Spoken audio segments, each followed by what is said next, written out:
우리 호산나 찬양대 귀한 찬양 감사합니다. 할렐루야. 오늘 예배에 나온 여러분들 환영하고 축복합니다. 명절 다들 잘 보내셨나요? 잘 못 보내신 것 같은데 소리가 작네요.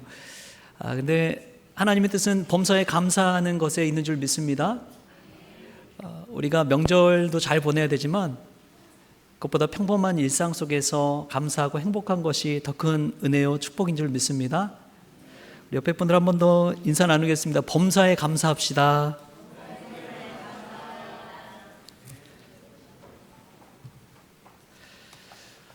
오늘은 교회력에 따라서 사순절 첫째 주일입니다.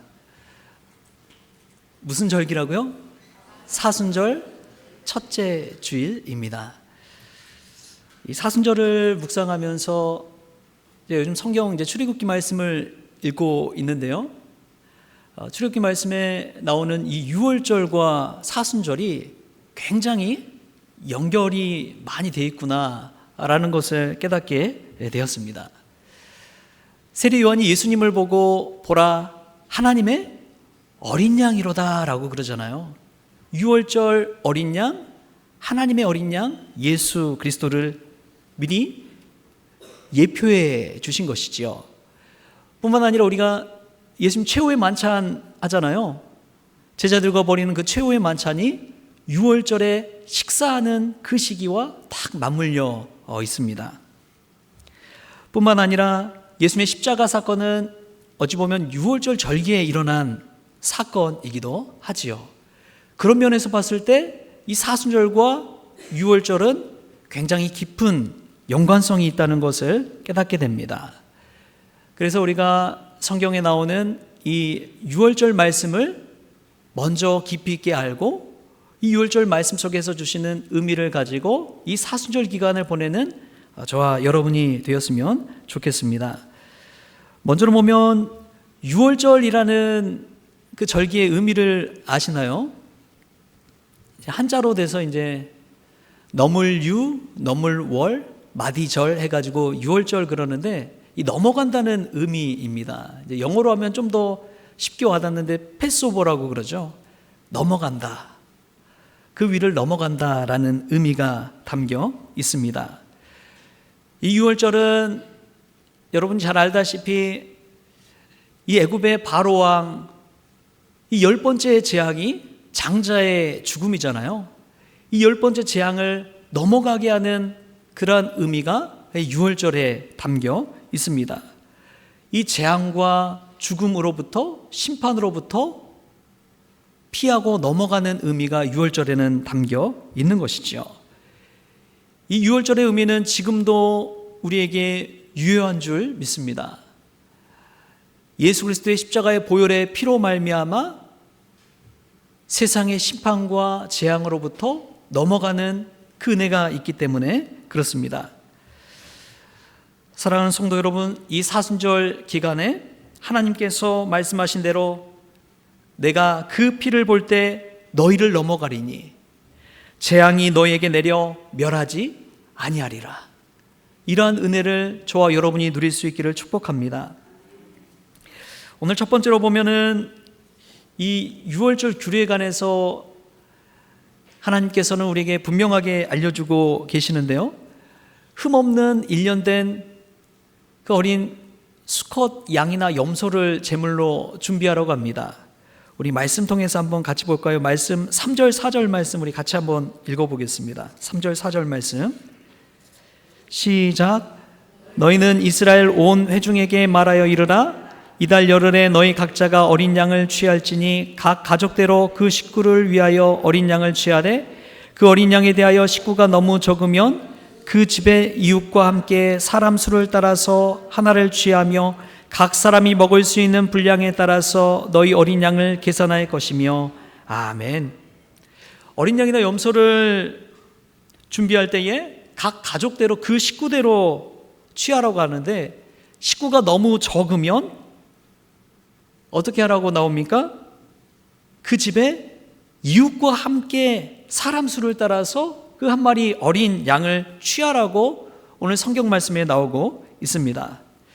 우리 가족마다 식구가 적을 수도 있고 많을 수도 있죠.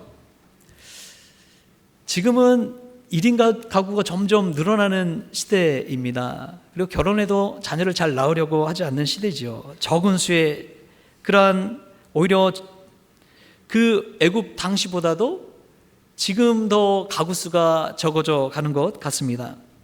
그런데 우리가 이 말씀 한 절 속에서 한번 생각해 봐야 될 것은, 그 당시에 가족 식구 수가 적은 가족들이 있었다는 것을 생각해 봐야 합니다. 왜냐하면 출애굽기 1장에서 애국왕 바로가 이스라엘 자손을 학대하면서 저지른 만행이 있습니다. 출애굽기 1장 22절에 이렇게 나와요. 그러므로 바로가 그의 모든 백성에게 명령하여 이르되 아들이 태어나거든 너희는 그를 나일강에 던지고 딸이거든 살려두라 하였더라. 그러니까 이스라엘 자손의 아들이 태어나면 다 나일강에 던져버린 거예요. 그런데 모세는 갈대 상자에 담겨서 다행히 바로의 딸 공주의 눈에 띄어서 이집트의 왕자가 되지요. 그래서 물에 건져졌다 해서 모세 아닙니까? 모세는 그렇게 건진받았지만 다른 많은 이스라엘 자손들의 아들들은 다 나일강에 빠져서 죽을 수밖에 없었습니다. 그러니까 한 집 건너 한 집 건너에서 아들을 낳았다면 그 식구 수가 적을 수밖에 없는 것이지요. 나일강에 던져져 죽임을 당할 수밖에 없었기 때문에 그렇습니다. 그런 아픔과 슬픔을 가진 이웃들과 함께 해서 어린 양 한 마리를 취해서 같이 유월절을 준비하라는 의미가 오늘 말씀 속에는 담겨 있는 것이죠. 여러분, 그 어린 양이 없으면 흠없는 염소를 준비해야 되는데, 다 풍족하게 살면 모르겠는데 종살이 하던 이스라엘 백성들이 그때 풍요로운 삶을 살았을까요? 금부치, 은부치 가지고 있으면서 그것을 가지고 그냥 쉽게 양 한 마리 사서, 염소 한 마리 사서 준비할 수 있었을까요? 제가 한번 인터넷으로 한번 찾아보니까 양 한 마리가 얼마인지 한번 검색해 봤습니다. 여러분, 얼마나 할 것 같아요? 양 한 마리에? 네, 뭐 사보신 적이 없으시니까 잘들 모르시죠. 50만 원에서 100만 원 정도 하더라고요. 이게 품종에 따라서, 나이에 따라서, 그리고 뭘 먹여서 키웠는지에 따라서 이게 가격대가 차이가 난대요. 염소도 뭐 6, 70만 원 하는데 흑염소는 좀 비싸더라고요. 한 82만 원 정도 한다고 그렇게 나오더라고요. 그러니까 이거를 종살이 하던 이스라엘 백성들이 사서 이 재물을 준비하는 것이 사실은 녹록치 않은 일이었을 것입니다. 그럼에도 함께 어린 양을 잡고 준비해서 다 같이 먹을 수 있도록 하나님께서 이 유월절 규례 안에 명령하신 것이지요. 이런 면을 봤을 때 이웃과 함께 하나님을 섬긴다는 것, 그런 모임이 있다는 것이 얼마나 큰 은혜인지요.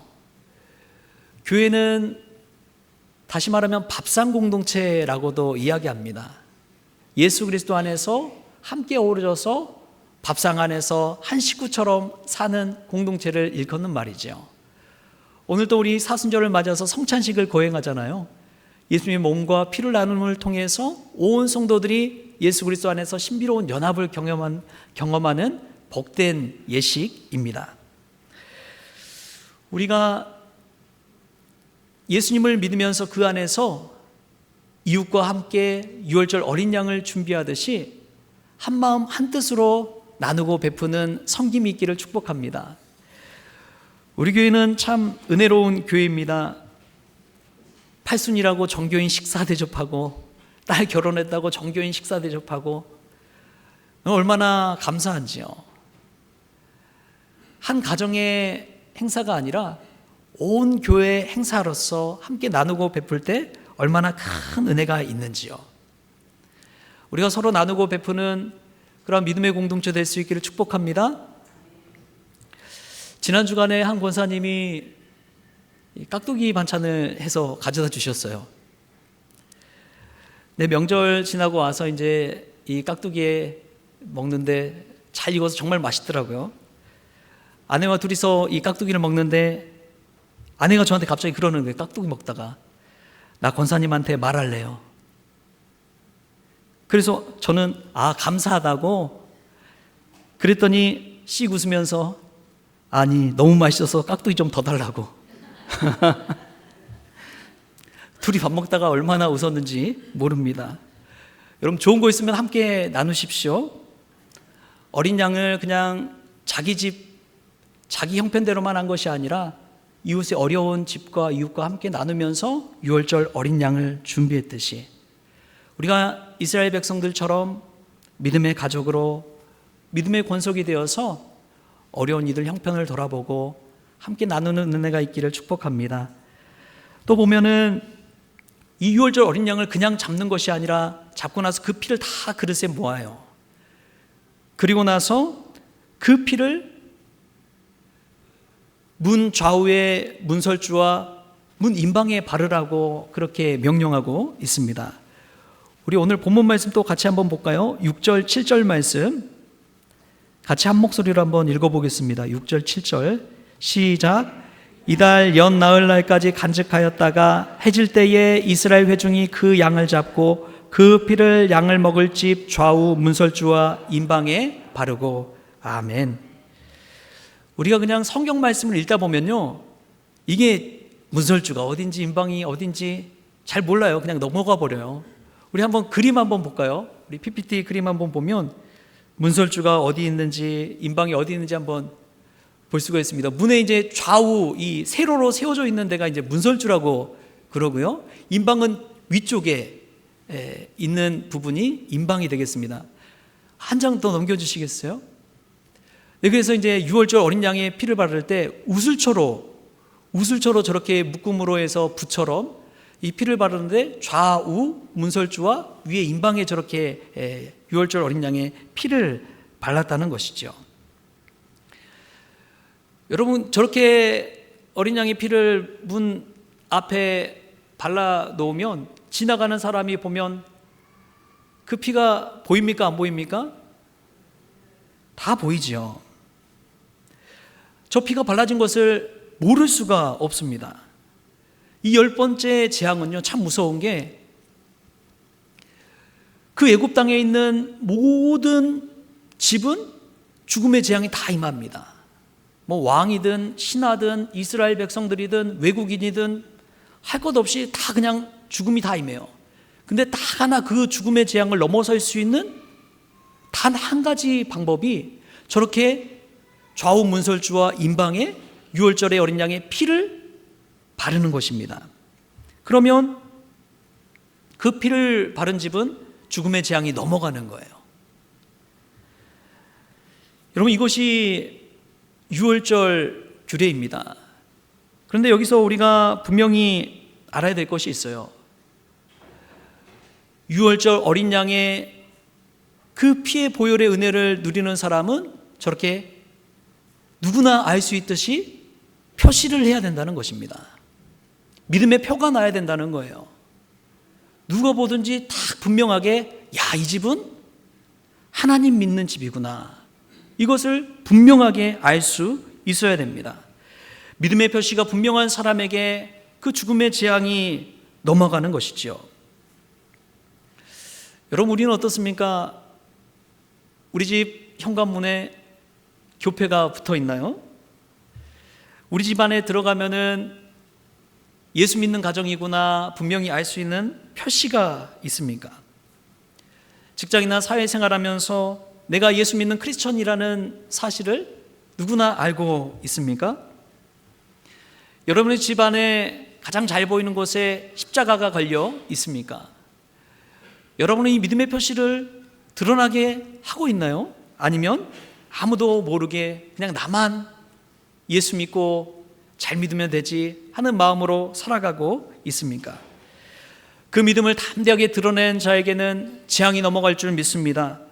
죽음이 넘어갈 줄 믿습니다. 생명에 이르게 될 줄 믿습니다. 나 자신이 크리스천이라는 것을 분명하게 표하고 고백하는 이에게 그 신앙의 고백이 자신의 삶을 인도해 가는 것이지요.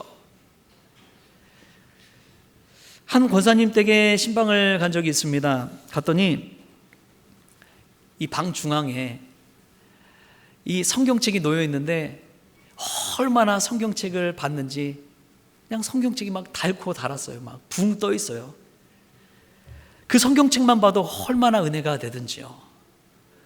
또 우리 김옥순 권사님 댁 신방을 갔는데 이 현관문 열고 들어가서 우리 보신 분들도 있겠지만 거기 권사 임직 받을 때 그 사진부터 해가지고 조윤규 목사님 또 사진부터 해가지고 뭐 여러 가지 것도 다 그냥 딱 보면 야, 이 집은 정말 믿는 집안이구나 알 수 있게 해놓으셨잖아요. 그만 봐도 참 은혜가 됩니다. 내가 믿음의 사람이라는 것을 가시적으로 표해 놓은 것이죠. 그런데 또 예전에 어떤 집사님 댁을 갔는데 그분 세상에서 자녀들이 얼마나 공부를 잘했는지 집 위에 보니까 뭐가 붙어 있어요? 상장들이. 또 공부뿐만 아니라 운동도 잘했던 것 같습니다. 막 트로피 같은 것들이 정말 잘 보이는 곳에 탁 놓여 있더라고요. 그런데 눈 씻고 찾아봐도 십자가가 보이지 않는 거예요. 세상에서는 성공했을지 모르지만 우리 하나님 보시기 어땠을까 하는 그런 생각이 들었습니다. 저는 가족들과 함께 그래도 시간을 종종 이렇게 보내는 편입니다. 그래서 한 번은 식당에 가서 앉아 있는데 아내가 저를 불러요. 여러분 뭐라고 부를까요? 저는 여보, 자기야 막 이랬으면 좋겠는데 꼭 목사님이라고 불러요. 목사님, 목사님. 집에서도 목사님, 목사님. 저는 그 호칭이 너무 익숙합니다. 집에서도 그렇고 밖에서도 그렇고 그렇게 목사님 불러요. 그런데 그렇게 호칭을 듣다 보니까 제가 목사라는 그 정체성을 가지고 좀 더 조심하게 되고 좀 더 언행도 다르게 하게 되고 올바르게 하게 되는 것이지요. 여러분, 이 호칭이 참 중요합니다. 우리가 누구인지를 늘 잊지 마시고 믿음의 정체성을 가지고 사는 저와 여러분 될 수 있기를 축복합니다. 저도 어찌 보면 목사이기 전에 한 아내의 남편인데 명절 때 제가 인터넷을 보다가 잠깐 봤더니 어떤 분이 남편에 대해서 세 글자로 하면 뭐라고 하는지 한번 올렸더라고요. 퀴즈를. 여러분, 남편을 세 글자로 하면 뭐라고 할까요? 나이 드신 분들은 삼식이 그러는데 젊은 분이라서 그렇더라고요. 남편을 남의 편. 남편을 뭐라고요? 남의 편이라고 올렸더라고요. 무슨 일만 하면 남의 편 든다는 의미를 담아서 그렇게 표현한 것 같습니다. 여러분, 우리가 남의 편 되기 전에 예수님의 편에 서는 그런 믿음의 성도 될 수 있게 축복합니다. 여러분, 참 중요한 게 우리의 신앙을 가시적으로 표현하는 게 중요합니다. 내가 누구인지를 잊지 않으려면 좌우 문설주와 임방에 유월절 어린 양의 피를 발랐듯이 내가 예수님 믿는 사람입니다. 여러분, 교패가 없으면 저한테 요청하십시오. 제가 교패를 드리겠습니다. 그래서 그거를 붙여서 택배 기사가 오든지 손님이 오든지 누가 오든지 야, 이 집은 예수님 믿는 집이구나. 그런 담대한 믿음의 표식을 통해서 재앙이 넘어가는 줄 믿습니다. 내가 때로는 숨기고 싶을 때도 있잖아요. 내가 크리스천이라고 말하고 싶지 않을 때도 있잖아요. 그럼에도 불구하고요, 그 가시적인 표시를 해놓으면 나도 모르게 다시금 그 믿음 따라서 그 표시 따라서 크리스천으로 살게 되는 것이지요. 여러분, 6월절에 이러한 은혜를 준 것처럼 이 사순절 기간에도 그런 믿음의 표시를 담대하게 할 수 있는 저와 여러분 될 수 있기를 축복합니다. 마지막으로 보면은 이 6월절의 가장 큰 은혜가 무엇이냐? 이 재앙이 넘어가는 은혜를 받게 된다는 사실입니다. 우리 13절 말씀 또 같이 한번 읽어볼까요? 13절 말씀 함께 읽겠습니다. 시작. 내가 애굽 땅을 칠 때에 그 피가 너희가 사는 집에 있어서 너희를 위하여 표적이 될지라. 내가 피를 볼 때에 너희를 넘어가리니 재앙이 너희에게 내려 멸하지 아니하리라. 아멘. 여러분, 사실 우리는 언젠가는 다 죽습니다. 우리는 죽음을 향해 달려가는 인생이지요. 누구도 죽음을 피해갈 수 있는 사람은 없습니다. 하나님의 심판도 피해갈 수가 없습니다.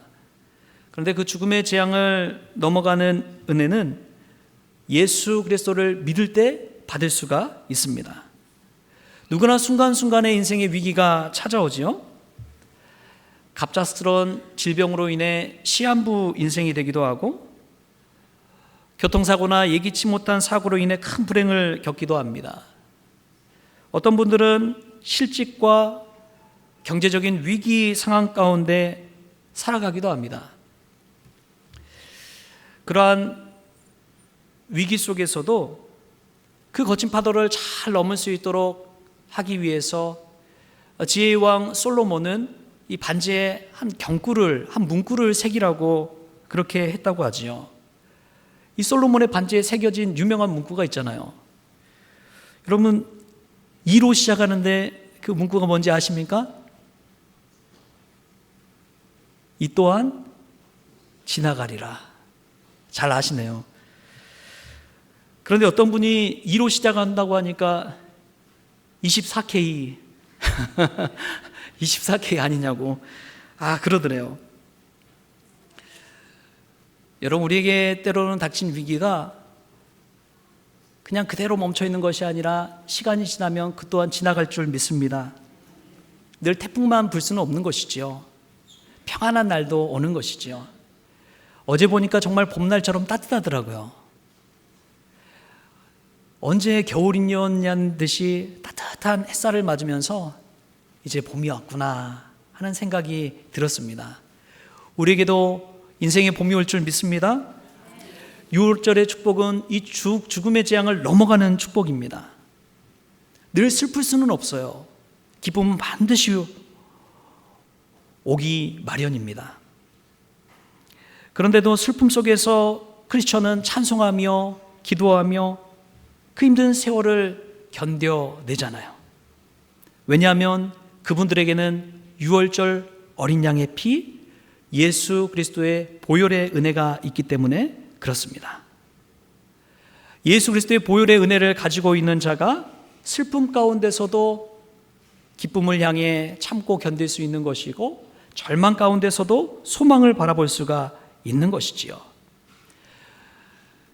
문설주에 바른 그 어린 양의 핏자국이 여러분 금방 지워졌을까요? 예전에 하얀 옷에 제가 코피를 쏟은 적이 있는데 아무리 빨아도 잘 안 지워지더라고요.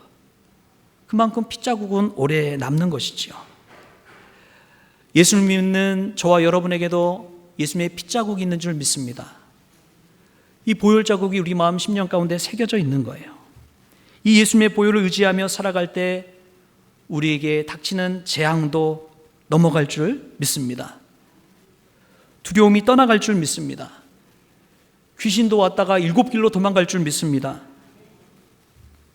이런 그 믿음으로 살 때에 하나님께서 주시는 은혜도 있는 것이지요. 우리 고난 중에도 사실은 우리가 혼자 있는 것이 아닙니다. 우리 주님께서 우리와 함께 계시는 줄 믿습니다. 내가 홀로 고군분투하는 것처럼 생각하지만 절대 그렇지 않아요. 우리 곁에서 나와 함께 하시는 그분이 계십니다.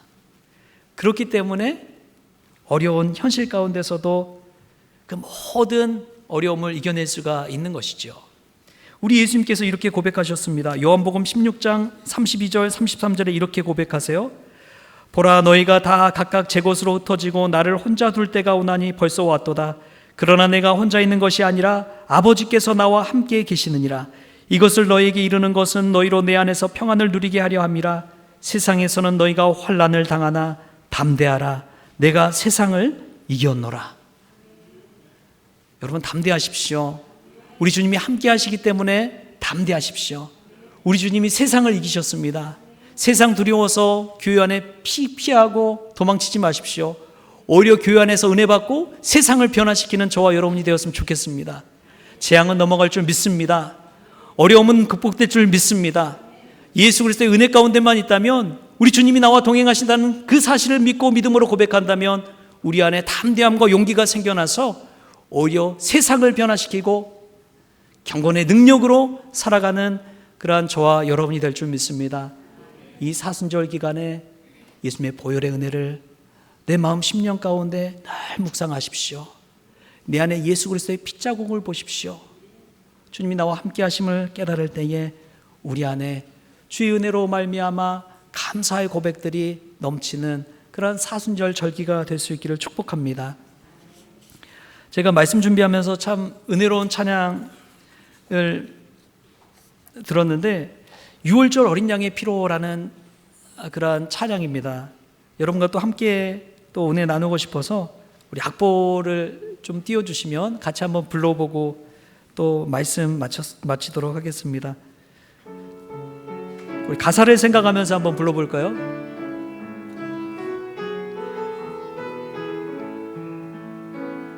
유월절 어린 양의 피로 나의 삶의 문이 열렸네.